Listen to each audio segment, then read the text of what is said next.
Mike et Zara Tindall NHE citent jamais à se confier sur leur couple, eux qui mènent une vie très éloignée de celle des travailleurs de la couronne.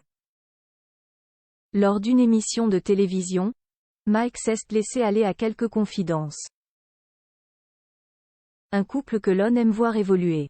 Au sein de la famille royale, Zara et Mike Tindall détonnent. Sans titre, sportif de profession et très démonstratif, il ne ressemble en rien à l'image que l'on se fait d'un couple issu de la monarchie. Parents attentifs et complices, ils mènent une vie très simple par rapport à leur rang. Mais le quotidien n'est pas toujours rose comme le révèle Mike Tindall dans un programme télévisé sur ITV. Tout le monde pense que le fait d'épouser Zara a rendu ma vie plus facile, me faisant entrer chez les grands de ce monde. Mais il a fallu tout de même trouver un travail. Et ça n'a pas été si facile, explique-t-il dans l'émission Grand Slammers.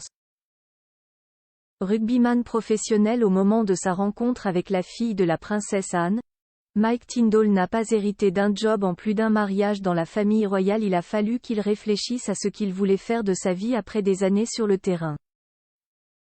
Comme le relève The Express, Mike Tindall, retraité du rugby en 2014, a eu du mal à rebondir, prenant à peu près un an pour entreprendre différents projets.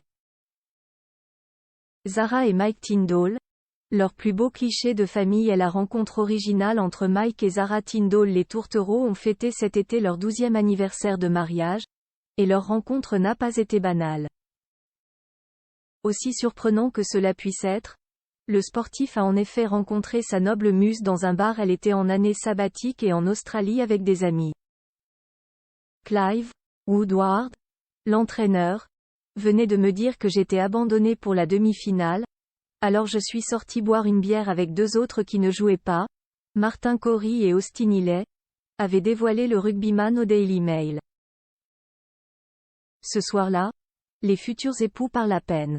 Brièvement présentés, il et accent aigu changent même pas leur numéro de téléphone. Mais, le destin avait décidé qu'ils se reverraient. Plus tard, Austin m'a donné son numéro et m'a dit, elle veut que tu lui envoies un texto pour lui dire où vous sortez tous après la finale afin qu'elle puisse venir. Une occasion en or que le rugbyman a su saisir à la volée. En avril 2004, le couple officialisait sa relation.